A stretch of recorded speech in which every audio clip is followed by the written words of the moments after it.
দুনিয়াতেই যদি আজহারি সাহেব জেলা, উনি তো বিভাগ পর্যায়ে বয়ান করে, ঠিক না? এখন বিভাগ পর্যায়ে শুরু করছে, তো বিভাগ পর্যায়ে প্রোগ্রাম করে মানুষ হয় খারাপ, ওইটা কম যেত না। মনে করেন ওখানকার বাংলাদেশের সবচেয়ে বড় সেলিব্রিটি যদি আপনি ধরেন, আজহারির উপরে আর কেউ নাই। এটা আপনি মানেন বা না মানেন, আপনার দল না লেগে আপনি মূর্ছা মানলেন, এটা আপনার কৃপণতা এবং আপনার সংকীর্ণতা, কিন্তু আপনি মাইন্না নিতে হবে তার থেকে বড় সেলিব্রিটি আর বাংলাদেশে কেউ নাই। ওয়ান পিস আমার মতে মিলছে না, এই জন্য মুখ মূর্ছা মারবো, এটা আমার দ্বারা সম্ভব না। আর আমি এত সংকীর্ণ মন নিয়ে চলি না। আমি মনে করি বাংলাদেশের সর্বোচ্চ সেলিব্রিটি আজহারি। যদি সাইদি সাহেব থাকতো তাহলে উনি এতটা যাইতে পারতো না, এটা মেনে নিতে হবে। সাইদি সাহেব যদি বাচ্চা থাকতো আর যদি মনে করেন জেল থেকে বাইরে প্রথম মাহফিলটা হইতো, সুবহানাল্লাহ, আমি নিজে গেলাম হইলে, আল্লাহর কসম সব বাদ দিয়ে আমি ওখানে থাকলাম হইলে। কারণ আমার বড় শখ আছে, আমি সাইদি সাহেবকে সরাসরি দেখছি না, বুঝতেছেন? আমি দেখি নাই। মনে মনে অনেক চিন্তা ছিল যে একদিন তো বাইরে হবো, এটা মনের মধ্যে ছিল যে একদিন তো বাইরে বাচ্চা দেখি, যদি আল্লাহ স্বৈরাচারকে কোনোদিন শেষ করে তুমি তো বাইরে হবো, যেখানে যাইব অন্তত আমি যাবো, মনের মধ্যে স্বপ্ন ছিল। কিন্তু এই জালেম ওনাকে হত্যা করছে, হত্যা। এই জালেম ওনাকে হত্যা করে ফেলাইছে। কপাল, কত হাজার হাজার যুবকের তামান্না ছিল একটা নজর দেখবে। ভাই, ওনার সাথে দল নিয়ে কেউ দ্বন্দ্ব ছিল না, ব্যক্তি হিসাবে সবার মাথার মুকুট ছিল। ছোটবেলা ওনার ওয়াজ শুনতাম, কত স্বপ্ন ছিল, একটা নজর দেখুন।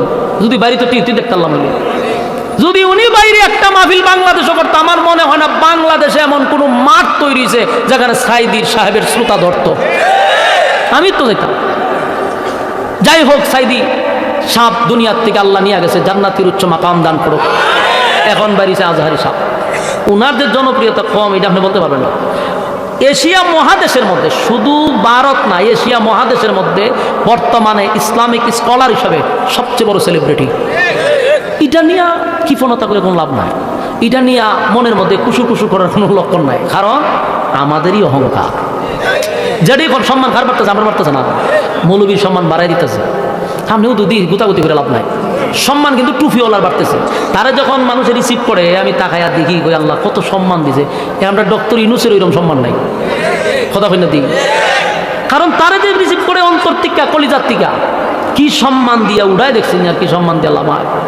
এগুলো আল্লাহর প্রদত্ত। ভাই, আমি আপনি হিংসা করে লাভ হইব কিতা? হিংসা যত করবেন আল্লাহ উড়াইতে থাকবে, এটা দুনিয়ার নীতি। আর যারা হিংসা করতেছে জীবনে তার দ্বারা কিছু করার সম্ভব না। ওই হারাদি মানুষটা দিকে জ্বললে মরব। তুই জ্বলতে থাক, আল্লাহ উড়াইতে থাক, ঠিক নেই?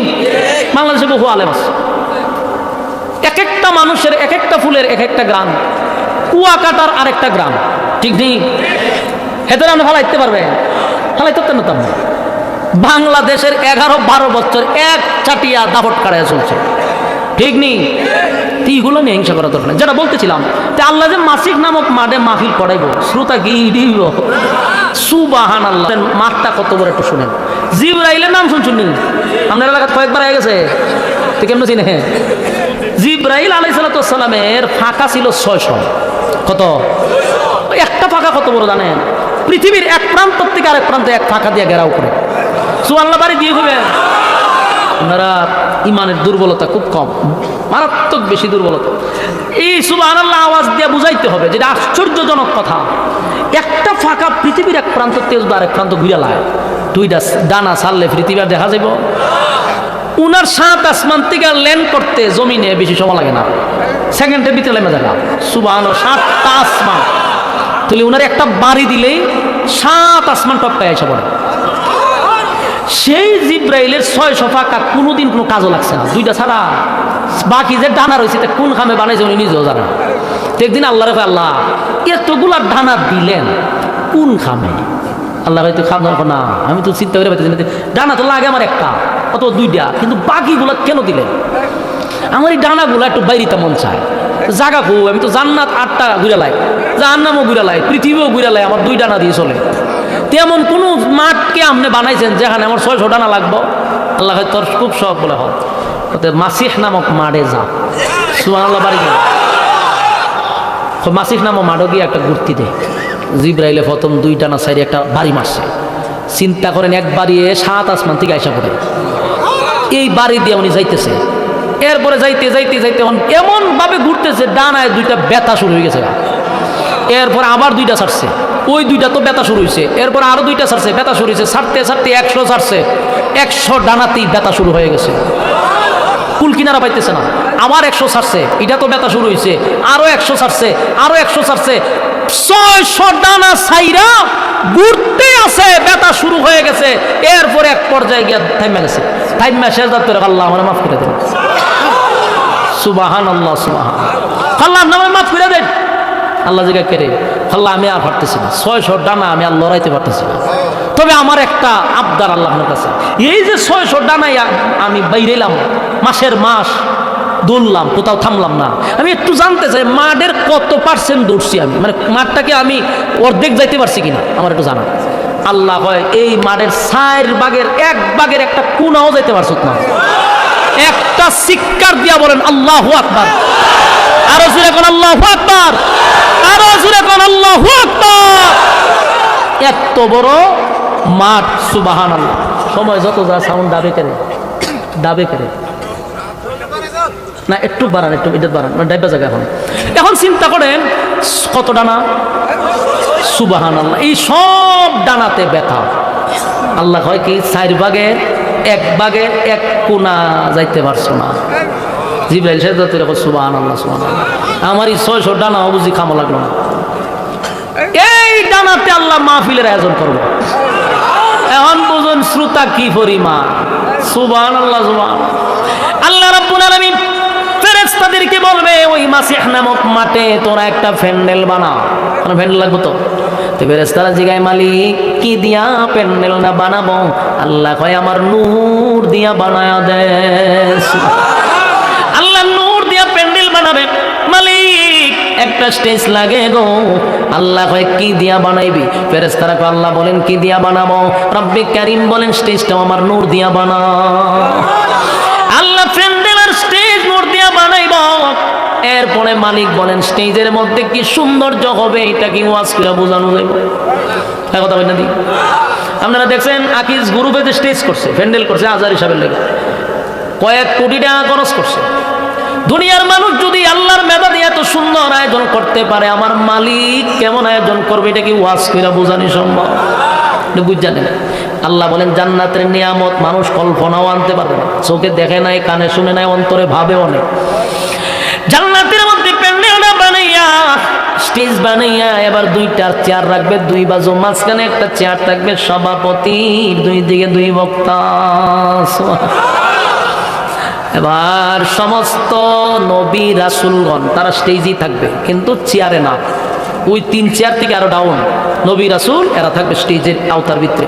আর সমস্ত নবীদের উম্মতেরা, আমাদের নবীর উম্মতেরা থাকবে একটু আগে, অন্য নবীরা থাকবে একটু পরে। এইভাবে সিরিয়াল ভাবে সময় বসবে। আপনি একা বসবেন না। এখন তো মাহফিলে আসছেন, বউরে তো এসেছেন আরেক প্যান্ডেল, আপনি বুঝিনি কেন? ঠিক নেই? জান্নাতে প্রত্যেকের পাশে বউয়ের একটা চেয়ার থাকবে। সুবহানাল্লাহ। 2 জনে বইয়া বইয়া দেখবে। আর সারা বান্ত হোরা আপনাদেরকে শরবত পান করাইব, শরবত পান করাইব ফেরেশতারা। এবার জান্নাতের ভিতরে মাহফিলের আয়োজন হয়ে গেল। 2টা চেয়ারে 2 জন বসা। আসবে প্রথম হযরত দাউদ আলাইহিস সালাতু ওয়াস সালামকে স্বাগতম জানাইয়া লাল গালিচা দিয়া এরপরে আইনা বসাইব। সম্মান কারে কয়? তখন সমস্ত নবীরা ছায়া থাকবো। মানুষ দেখছো দাউদ নবী কেমনে কেমনি কামনা করলো। আচ্ছা যাকুনি বয়ে গেল বিশেষ বক্তা, বইয়া রয়েছে প্রধান বক্তার চেয়ার খালি। আরেকবার ঘোষণা আসবে, ঘোষণা দিতে থাকবে আজকের মাহফিলের মধ্যমণি যিনি, আজকের মাহফিলের প্রধান অতিথি যিনি, সমস্ত নবী কুলের সম্রাট নবী মুহাম্মদুর রাসূলুল্লাহ সাল্লাল্লাহু আলাইহি ওয়াসাল্লাম। এক জান্নাতীরা, জান্নাতের যত জান্নাতীর আছে সবাই তাকায়া থাকবে। বিশেষ করে আমরা যারা আছি নবীর উম্মত, আমরা কলিজাটা বড় হয়ে যাবে। দেখছো নি আমাদের নবী হইল আজকে প্রধান। আমরা গর্ব করবো আর বলবো দেখছো নি আমরা নবী হইল প্রধান অতিথি। আমাদের সম্মান একটু বাড়বে, ইজ্জত বাড়বে, অন্যান্য নবীদের উম্মতের চেয়ে আমাদের র্যাঙ্ক একটু বেশি থাকবে। সুবহানাল্লাহ। এবার 2 দিকে 2 জন বক্তা বসে গেল রে। মাঝখানের চেয়ার সভাপতি এখন আসে নাই। এই দিনটার জন্য সমস্ত জান্নাতীরা অপেক্ষায়। আল্লাহর নবী বলেন জান্নাতে যদি আনন্দের কোনো বিষয় থাকে সেটা হলো আল্লাহর দিদার। সুবহানাল্লাহ। এর থেকে বড় নিয়ামত জান্নাতে আর নাই, এটি সবচেয়ে বড় নিয়ামত। এবার সভাপতি আসবে, একটা দুইটা নয়, 70,000 পর্দা শোনাবে। সুবহানাল্লাহ। 70,000 পর্দা শোনাইয়া একটার পর একটা পর্দা খালি সরতেই থাকবে। আল্লাহ যখন 70,000 পর্দার এই পাড়ায়া দাঁড়াবে, সুবহানাল্লাহ সুবহানাল্লাহ। যুবক ভাইরা, সেই ওয়াজ করে বোঝানোর ক্ষমতা পৃথিবীর কারো নাই গো, পৃথিবীর কারো নাই, কারো নাই। এই ওয়াজ কাউরে বোঝায়া শোনায়া বোঝানো যাবে না। আল্লাহ 70,000 এই পর্দা শোনাইয়া বন্দাদেরকে একটা সালাম দিবে। সর্বপ্রথম জোরে জোরে কোন সুবহান বন্ধ।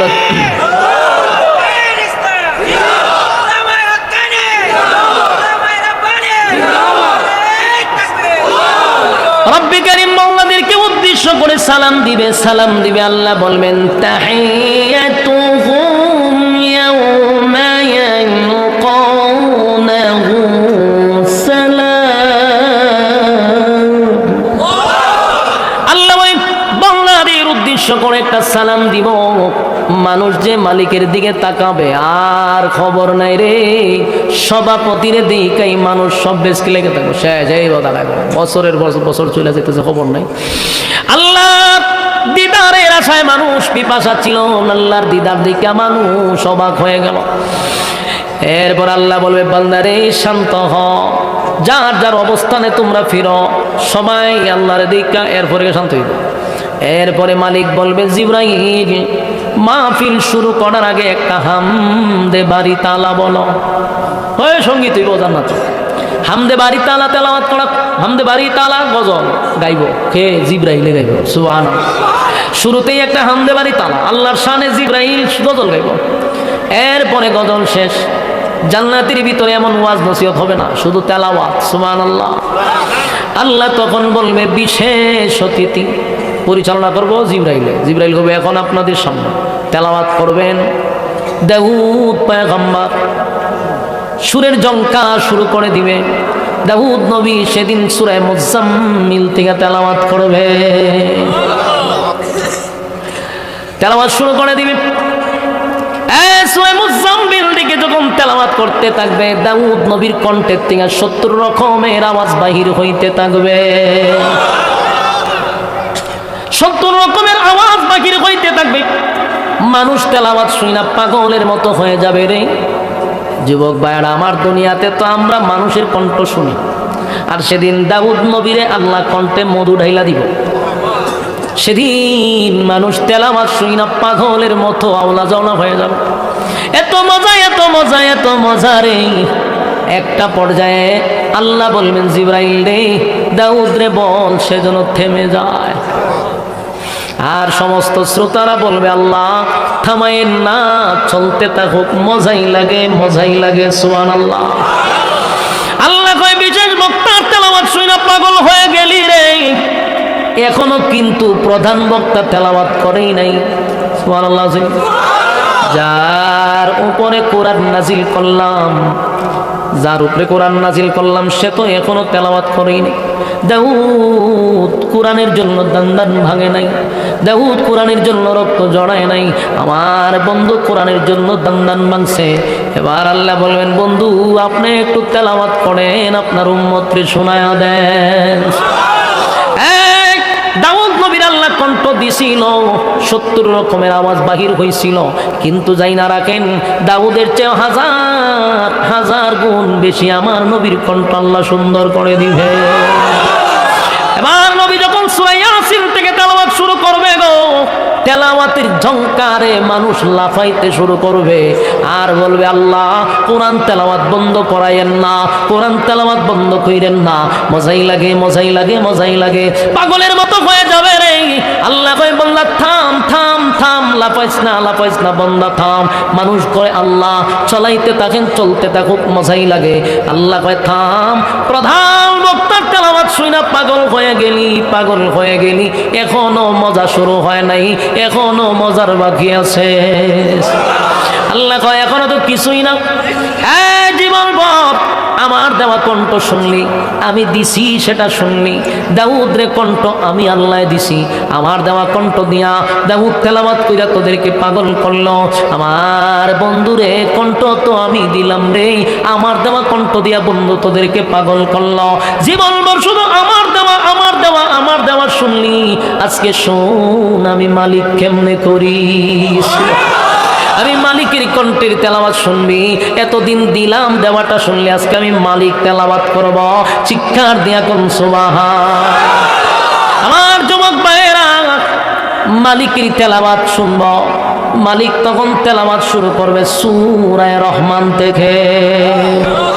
রহমান থেকে তেলাওয়াত শুরু করবে, আল্লাহর তেলাওয়াত শুনতে থাকবে। মানুষ আর খবর নাই, মানুষ উম্মাত হয়ে যাবে, মানুষ অবস্থা জাগাত নাই, মানুষ চলতেই থাকবে, শুনতেই থাকবে। বছরের পর বছর চলে যাবে, মানুষের কোনো খবর নাই, নবীদেরও খবর নাই। সবাই আল্লাহর দিদারের দিকে তাকায়া থাকবে, তেলাওয়াত শুনতে থাকবে। একটা পর্যায়ে মানুষের হুঁশ ফিরবে যখন আল্লাহ হঠাৎ করে এখান থেকে সরে যাবে। সুবহানাল্লাহ। আল্লাহ হঠাৎ করে তার দিদার হঠাৎ করে মানুষের মাঝখান থেকে চলে যাবে, তখন মানুষের হুঁশ ফিরবে, ওই সব্বনা কই আসলাম মতো দিয়ে। সুবহানাল্লাহ। সেই মাহফিলটাতে কারা কারা থাকতে চান?